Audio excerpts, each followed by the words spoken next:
un estado que no recauda impuestos. Es decir, la recaudación con respecto al PIB que tiene México nunca ha superado el 20%. Nunca ha superado el 20%. Eso nos deja junto a países como Haití en recaudación fiscal. Entonces, Como obviamente... Haití. O sea, eso es un gran dato. No, ¿sabes? obviamente. Entonces, una tasa de recaudación tan baja no permite que el país avance. ¿No? Ahora, ¿cómo se va a Pero mejorar? por eso mismo la necesidad de una reforma fiscal. De una reforma fiscal. Ahora, ¿cómo se va a cambiar esto? ¿Cómo se va a mejorar esto? Pues bueno, tradicionalmente un gobierno de izquierda tradicional, que Morena es todo menos eso, pero un gobierno verdaderamente comprometido con valores de izquierda, tendría las respuestas muy sencillas, porque ahí están. Son 3 puntos clave. 3, no mucho más que eso. El primero, crear un impuesto sobre las... perdónenme. Sobre la renta, sobre... No. De entrada, el impuesto sobre la renta que actualmente Sobre el tenemos... El impuesto sobre la renta que actualmente tenemos, que está en un tope de 35%, tendría que aumentarse. México no tiene... en México no tiene sentido el ISR de 35%. En países con economías similares a la mexicana, es decir, con una producción anual similar, con una dinámica de población similar en la que vemos porcentajes similares de gente en la clase alta, clase media o clase trabajadora, vemos que, por ejemplo, las tasas mínimas para las personas más ricas, bueno, los topes, en realidad llegan hasta el 40-45%. En varias ocasiones, varias organizaciones internacionales, incluida la ONU, etcétera, han señalado que México tiene que subir su tasa de 35% de ISR, que prácticamente no se ha modificado desde los años 70, porque López Portillo dijo, oye, prefiero pelearme con toda la población que pelearme con los ricos. Ese es el primer punto. El segundo punto, seguimos teniendo un problema importantísimo de informalidad, que ahí no es solamente el tema de que la gente... Y entremos en ese tema un poco más, que ya comentabas tú y también Carlos estaba haciendo alusión sobre el tema del empleo informal, pero dirigiéndolo al tema de justo la pobreza. Sí, porque el tema de la informalidad es quizá el problema estructural más interesante, por llamarlo de algún modo, es que un tiene fenómeno, México, ¿no? Que, claro. El tema de la informalidad, fíjate, ¿por qué es tan problemático y por qué es tan interesante? Porque en su esencia, cuando entendemos la informalidad laboral que vive México, vemos que lo que pasa en nuestro país es que alrededor del 55% de los trabajadores no son trabajadores formales. Eso no quiere decir que no paguen impuestos. Eso es una mentira. Quien te diga que ser informal es no pagar impuestos, te está mintiendo y te está viendo la cara. Lo que quiere decir es que es gente que, eso sí, no paga el ISR. Lo que quiere decir que no están afiliados al IMSS, no están afiliados al ISSSTE, no tienen seguro social y no están afiliados y protegidos por la red de seguridad social del Estado mexicano. Un gobierno de izquierda que busca generar un estado de bienestar, como lo dice Morena, tradicionalmente se enfocaría en generar ese estado de bienestar, como mejorando los servicios y, sobre todo, mejorando la red de seguridad social del Estado mexicano, que es muy débil. Ojo, es una de las más generosas del mundo. En pocos países, solamente en algunos países europeos, el Estado te ofrece vivienda, el Estado te ofrece opciones de transporte, el Estado te ofrece opciones de salud. Vemos que, por ejemplo, en Estados Unidos, nuestro vecino del norte, ¿no?, que es un gran ejemplo de prosperidad. Pero hablemos también de la calidad de la esos salud servicios, no es pública, ¿no? ese es el tema. No hay los servicios no son de calidad, pero ¿por qué? Porque no recaudamos lo suficiente para tener esos servicios de calidad. Y lo que sí recaudamos, lo gastamos en estupideces, como obras faraónicas, lo gastamos en programas sociales que, ojo, ayudaron a alivianar la situación de pobreza sin lugar a alguna, pero que no reinvierten directamente y de manera constante en la economía y muchas veces no mejoran la situación directa de las personas, que, ojo, la mejoran quizá en un corto plazo, pero sí, a largo plazo siguen generando deficiencias estructurales. Yo me opongo mucho a la narrativa de quienes dicen que los programas sociales son solamente una compra de votos. No, a ver, o sea, nada de que ese apoyo ni... No, a ver. Estamos hablando de que el salario promedio para las personas que sí están en el padrón del IMSS es de alrededor de 14,000, 16,000 pesos mensuales. ¿no? Menos de 2 salarios mínimos. Para esas personas, 1 o 2 programas sociales en la vivienda les representa alrededor del 20% del ingreso que ya ganaban. Es decir, no puedes dejar de lado a los programas sociales como una parte estructural del cómo alivianar los problemas que hay. Pero entiendo lo que dice Carlos, ¿no? El problema de la universalidad de los programas es que no tienes manera de topar qué personas quizá que no están en esta necesidad o en esta línea de necesidad están teniendo acceso a estos mismos programas. Ahora, y esto es lo más interesante del análisis de la pobreza multidimensional en México. ¿Sabes cómo sí se habría reducido aún de manera más drástica la pobreza multidimensional en México? Y sobre todo el tema de... Escucha, Claudia. Los indicadores de carencia social. Si en vez de enfocarse en programas sociales, si en vez de enfocarse... Dejemos los programas sociales. Es más, supongamos que los programas sociales no los tocamos, aunque representan la principal parte del gasto público, ¿no? Vamos a enfocarnos solamente en el Tren Maya, en el AIFA, en el aeropuerto de Tulum, en el tren transísmico, en los grandes proyectos de la 4T. Si el dinero que se invirtió en los megaproyectos de la 4T se hubiera invertido en cada una de estas cuestiones, que son las que le corresponden a la red de seguridad social del Estado mexicano, la pobreza se hubiera disminuido aún más y las carencias sociales aún más. Y hoy no estaríamos hablando de presumir que 13 millones de mexicanos dejaron la pobreza. Estaríamos hablando quizá de 15, de 16, de 17. Pero no, es mucho más fácil presumir la construcción de un tren, es mucho más fácil presumir la construcción de un aeropuerto. Porque se politiza más. Y justo ahorita, y perdón porque estamos muy entrados, pero yo quisiera... lo sé, pero es nada más cerrando el punto que es lo que decía Carlos. O tenemos políticas públicas de calidad, o la situación de la pobreza en México no va a cambiar.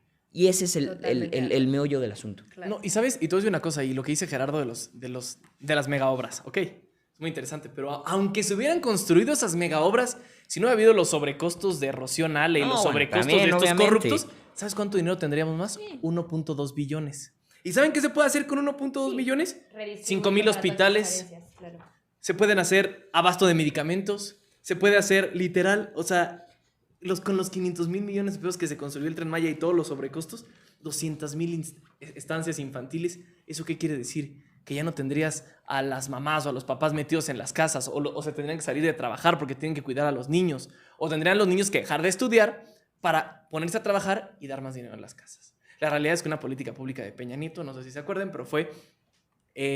para los papás no querían que las mujeres trabajaran, no, más bien, no querían que las mujeres estudiaran porque decían, se van a casar, entonces yo voy a perder mi dinero y ¿para qué gasto mi dinero en ellas? Entonces Peña Nieto lo que hizo fue decirles, por cada niña que metan a la escuela, yo le voy a dar más dinero a los papás. Entonces los papás metieron a las niñas a la escuela y las niñas empezaron a estudiar.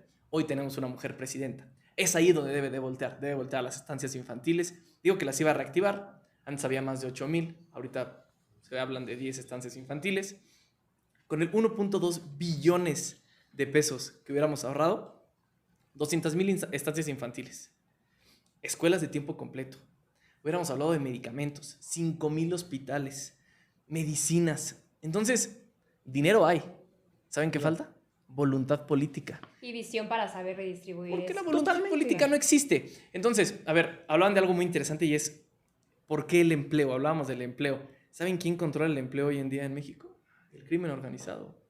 En más de 14 estados, en más de 15 estados, ¿saben quién pone los precios? El crimen organizado. ¿Y saben cómo es el modus operandi? Van, se meten con los locatarios, van y les piden derecho de piso, van, secuestran a los transportistas, van, tapan las carreteras, van, se roban toda la mercancía. El crimen organizado es el gran problema también de este país. ¿Y qué estamos haciendo? Digo, se abrazaba a los criminales. Hoy en día sí se combate. Porque si hay una política combativa, la política de Omar es una política combativa, han detenido criminales, pero hoy también el gran problema y la gran deuda de este país es con la seguridad. Hoy es el sexenio de las desapariciones, están desapareciendo muchísima gente. A ver, ya vimos el rancho Izaguirre, vemos esos ranchos de exterminio que no solamente es en Jalisco, también es en Michoacán, en Baja California, en Guanajuato también. Esos son los ranchos de exterminio, no es de un gobierno, es una política pública que no funciona. Hoy el gobierno, y la única realidad es que hoy el gobierno de la 4T no ha focalizado los apoyos para el tema de seguridad. No hay policías bien preparados, hoy todos la Guardia Nacional, no hay policías civiles, No hay policías locales. ¿En dónde está la inversión a la policía estatal? ¿Dónde está la inversión a la policía local? ¿Dónde está la inversión a la policía municipal? En todas esas obras que comentaba en el Gerardo, sobrecosto. por supuesto. Entonces va por ahí. Y mira, déjame te digo una cosa. ¿En dónde está la gran deuda de la 4T? En el tema de salud. Sí. En el 2018, 20 millones de mexicanas y Déjame mexicanos. que te interrumpa ahí, A ver, Charlie, un interrúmpeme. segundito, porque como hoy es nuestro primer episodio en vivo, tenemos muchas preguntas de Ok. quienes nos están viendo, y ahí va esta pregunta. Entonces, Muy bien. solamente para darles el crédito que esta pregunta no viene de nosotros, sino viene de la audiencia, justamente, es cómo el tema de salud, al saber que pues, es una de estas dimensiones en el informe del INEGI, se ha visto peor, ¿no? Las personas no tienen acceso a salud y entonces de nada les sirve tener más en sus bolsillos y al final de cuentas, el día que algún miembro de la familia se enferme, pues van a tener que acudir a un centro de salud donde no hay medicinas y además van a tener que pagar por esto para irlos a buscar al sector privado. La deuda que tiene Morena es en salud. Sí, sin duda. En 2018 recibieron 20 millones de mexicanas y mexicanos no tenían acceso a la salud. 20 millones. En 2024 ya son 44. Más del doble. Ahora, pasamos del 16% al 34% de las y los mexicanos que no tienen acceso a la salud. Esto genera un 41.4% de gasto extra para las familias mexicanas. ¿A qué nos referimos? A que 3.4 millones de personas, de familias, de hogares, tienen gastos catastróficos en salud. O sea, que arriesgan su vida.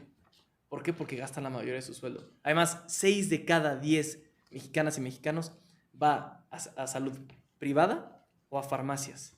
¿Por qué? Porque si tú vas al IMSS, porque si tú vas a un hospital público, no te medicinas. preocupes, te recibimos en 2 años. ¿Cuándo qué? Cuando ya esté peor o cuando ya ni siquiera viva. Exacto. Y esa es una realidad. A ver, vemos a los hospitales inundándose, vemos a los hospitales cayéndose, vemos que hay un elevador, hay un caso en Campeche, hay un elevador en donde se quedó atrapado y a la mitad se murió una persona que iba en el elevador porque no servía. ¿A dónde va ese dinero? Porque eso es humanidad. O sea, no estamos hablando... Esto no es politiquería. Y eso es lo más importante. Esto no es politiquería. Esto es humanidad. ¿En dónde está la humanidad de los políticos de la 4T? ¿Dónde está la humanidad de Morena? Cuando en salud han invertido 0. La inversión es nada. A ver, van y dicen que abren un hospital nuevo que no funciona.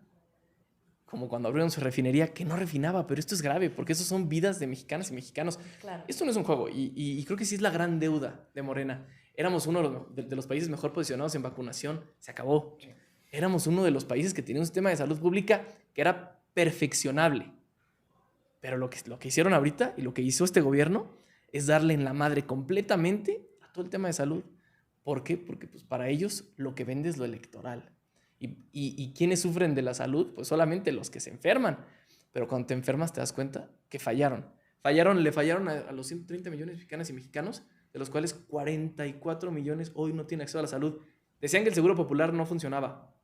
Lo eliminaron. Llegó el INSABI. No funcionó. Lo eliminaron. Y ahora el IMSS Bienestar vemos que no da resultados. Lo único que da resultados son en las mañanas ir y decir. Pero la única realidad es que las y los mexicanos hoy se están muriendo por problemas con el tema de salud y le destinan muy poco de presupuesto a lo que debería ser porque es un derecho. Carlos habla de dónde está la humanidad justamente de estos políticos, dónde está el gasto, la deuda que estamos teniendo. ¿Tú hacia dónde la ves dirigida en estas carencias? Lo mismo, pero lo vuelvo a enfocar en informalidad. Porque el problema de salud se puede explicar muy sencillamente con el tema de informalidad laboral. ¿Por qué tanta gente recurre, por ejemplo, a los servicios privados y no necesariamente a los servicios públicos? Porque en los servicios públicos ni siquiera son derechohabientes. O sea, supongamos que tuviéramos como están servicios... en la informalidad, no pertenecen a la supongamos que seguridad tuviéramos servicios públicos de calidad. Incluso aún teniéndolos, ni siquiera son derechohabientes. Y aún, ¿no? También hay que entender que es un problema, de nuevo, multidimensional y estructural. Porque te mete en un círculo vicioso muy feo, ¿no? Oye, pues yo no soy derechohabiente. Pues entonces no tengo acceso a un hospital público de calidad. Oye, y el hospital público de calidad no recibe ningún tipo de inversión. ¿Por qué? Porque el Estado mexicano no tiene lana. Y porque la poca lana que tenemos nos la quemamos o en proyectos absurdos o en corrupción. Entonces, no sabemos invertir nuestro dinero no sabemos a dónde debe ir nuestro presupuesto. Y fíjate, se empieza a generar este círculo vicioso, porque entonces, claro, la gente, al no ver servicios de calidad, ¿qué dice? No, pues ni para qué me formalizo, ni para qué paga impuestos. Claro, no vale la pena. Para... Y es un círculo vicioso. El que y tú se hablas, empieza a que generar se ese alimenta, círculo vicioso.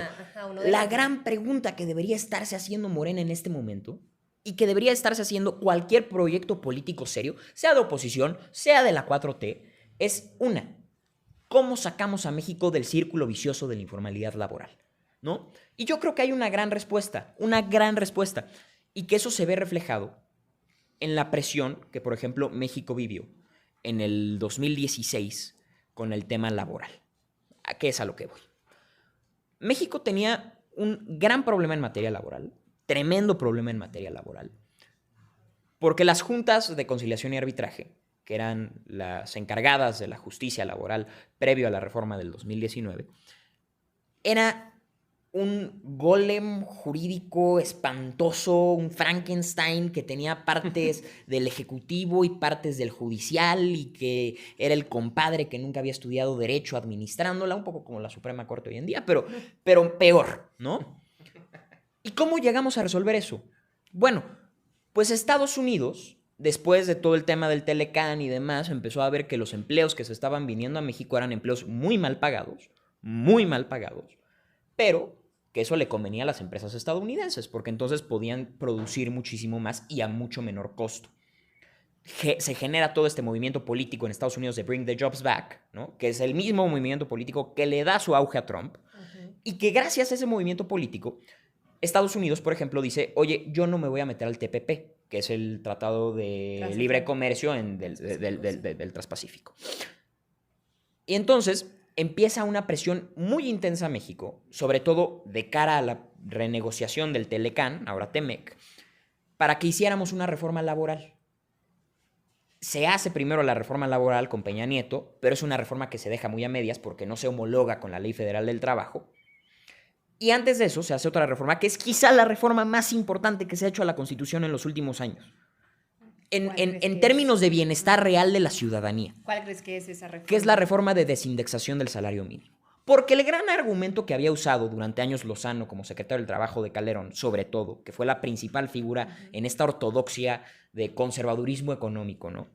De no permitir que se aumentara el salario mínimo, fue precisamente: oye, no podemos aumentar el salario mínimo porque está indexado a todas las multas en el país. Entonces, si aumentamos el salario mínimo, se nos van a disparar todas las multas, se nos van a disparar todo lo que hoy en día representan las sumas, se va a disparar se va a disparar porque el salario mínimo es lo que entonces representaba la UMA. Claro. Se crea la UMA, el salario mínimo se desindexa, y gracias a eso es que López Obrador puede aumentar en números récord del salario mínimo, y que lo traigo aquí precisamente, ¿no?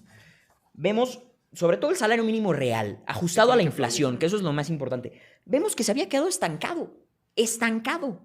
No se había movido. Y el mayor indicador para reducción de la pobreza, ¿sabes cuál fue? No fueron los programas sociales, no fue algún milagro de la 4T, fue precisamente el trabajo de los mexicanos.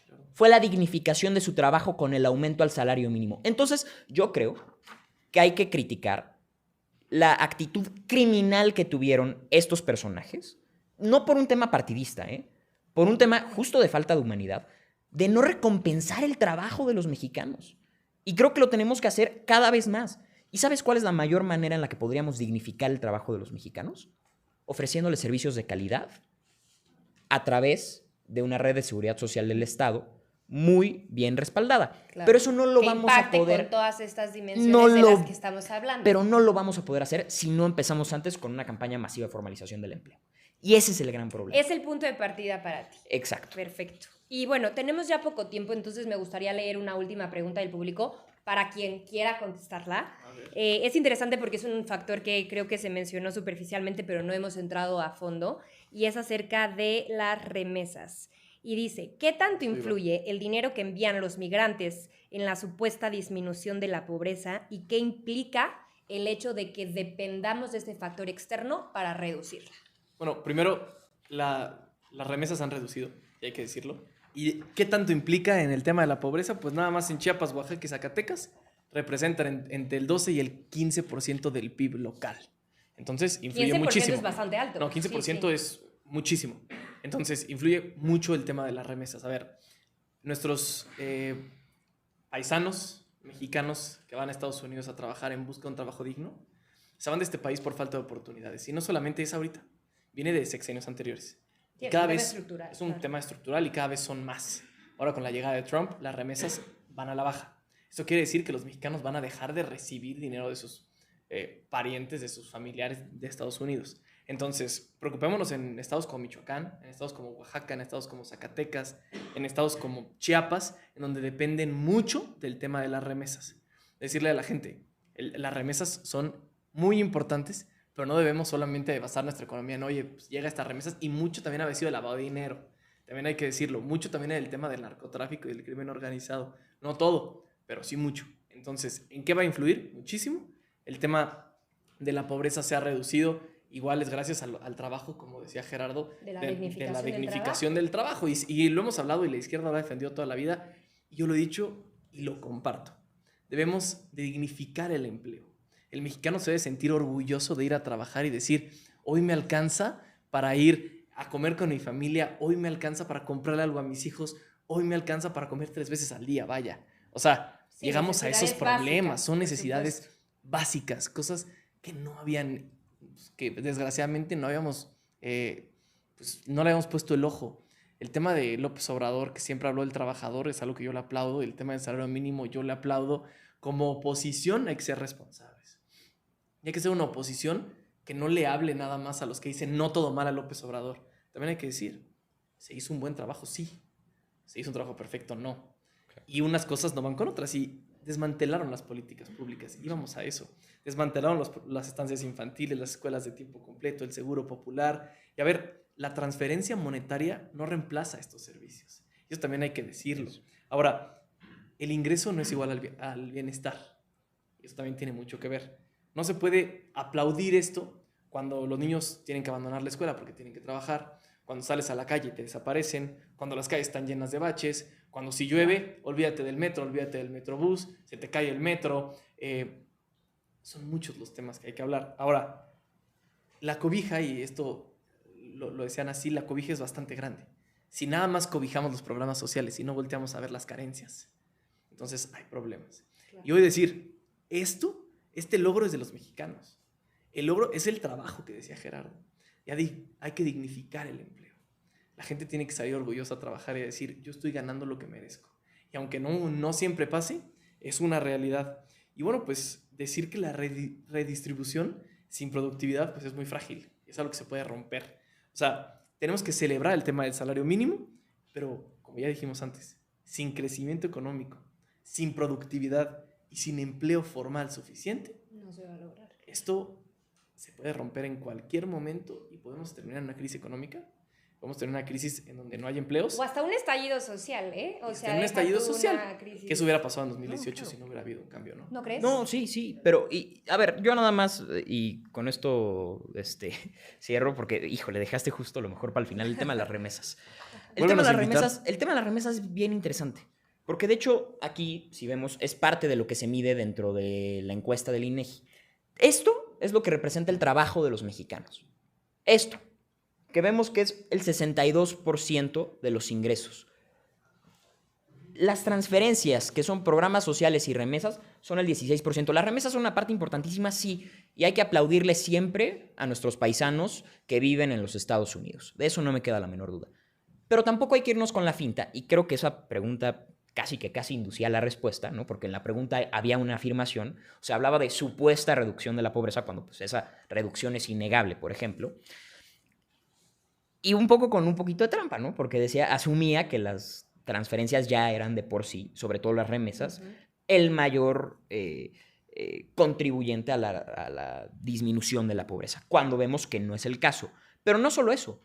En realidad, si nos vamos al dato duro, ¿sabes cuántas casas en México, cuántas viviendas en México reciben remesas? Que ojo, una cosa es lo que representen para el PIB, que eso es alrededor del 10%. Sí. Pero ¿sabes cuántas viviendas en México reciben una remesa? 5 de cada 100. Entonces, en realidad, si bien sí es un número alto y si bien sí es un factor que contribuye, no hay que dejarnos engañar con estas narrativas de que las políticas públicas que sí contribuyeron, evidentemente, a mejorar la situación, no contribuyeron. Porque cuando empezamos a generar estas narrativas de que, fueron los programas sociales, que es la narrativa favorita de la 4T, o, fueron las remesas, que es la narrativa favorita de la oposición, perdemos de punto cuál es la realidad. Que fue el salario de los mexicanos el que redujo la pobreza. Fueron los propios mexicanos con sus medios. Entonces, si queremos seguir disminuyendo la pobreza, y no solo disminuirla, acabarla, porque sí es algo que se puede hacer, y eso es lo que yo creo que hay que decir. No podemos irnos con la finta de que, no, pues la pobreza es un problema muy complejo, nunca lo vamos a resolver, déjenlo ahí de lado. No, es un problema que se puede resolver y que se tiene que resolver. Pero solo se va a poder resolver el tema de la pobreza si se voltea a ver de manera integral. Y si ese análisis integral primero analiza, sobre todo, y pone como punto de partida, y eso es lo más importante, y vuelvo a insistir en ello, la formalización del empleo de las y los mexicanos.